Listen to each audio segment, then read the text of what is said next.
The news reaches Yazeed and he is completely shocked. He cannot believe that Abdullah had tricked him this way.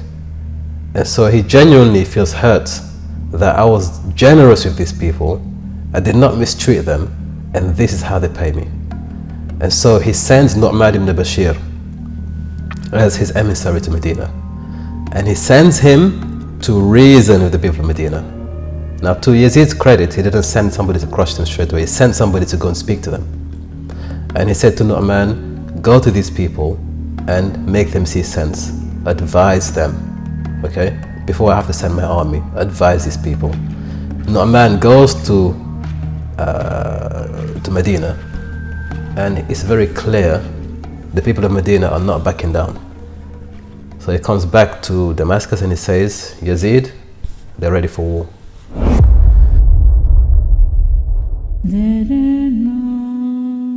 Before Muawiyah dies, he tells Yazeed that if there's any problem, Muslim ibn Uqba is the man. Yeah? So Muslim ibn Uqba was a very, very loyal governor under Muawiyah, and now under his son, is finally sent to Medina with an army of like 12,000 people. And Yazeed tells him, when you enter Medina, again, give them 3 days to reconsider. So give Yazeed credit. He is not rushing to destroy, he's giving opportunity for diplomatic talks. So he says to Muslim, go and give them 3 days.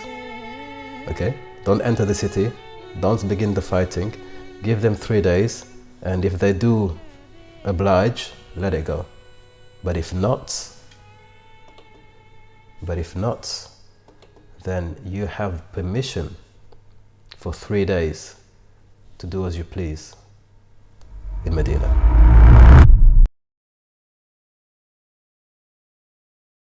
The people of Medina, despite all of these opportunities, insisted they were ready to fight.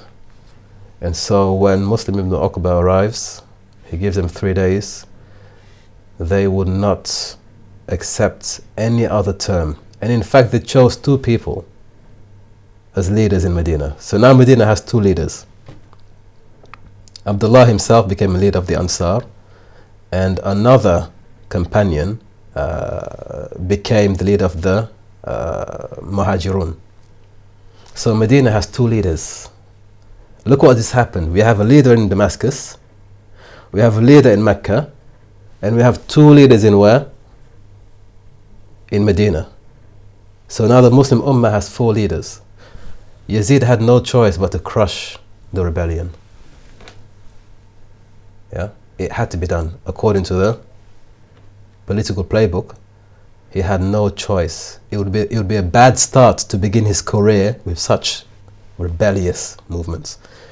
So effectively, for the next 3 days, according to Ibn Khayyat, who was very conservative, 306 Ansar were killed. They were brought out in the streets of Medina and executed in front of everyone.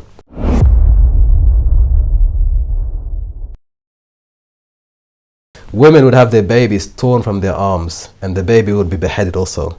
And the head was given to the mother as a gift. Approximately 1,000 women were raped. We don't understand what it means to go into civil war. We don't understand what it means to go against a government. There are no rules in war. And governments are able to turn a blind eye to the transgressions of their soldiers when it's wartime. They can tell their soldiers, don't worry, whatever you do in that period of time, you are completely free from blame. So the people of Medina didn't expect this to happen. This is Medina. Rasulullah is lying here in Medina, sallallahu alayhi wasallam. What is the worst Yazeed can do? Even Dajjal cannot enter Medina. Right or wrong? Yeah. Medina is exempt from Dajjal. So what is Yazeed? They miscalculated. So raping, execution, Muslim ibn Uqba set up a temporary court, and he would invite people, he would call them to come up, and he would humiliate them in public. The only people who couldn't be killed was the son of Al-Hussein, who was also brought forward after all the trauma he went through when his father was killed in Karbala only 1 year earlier. He was brought forward. Yeah?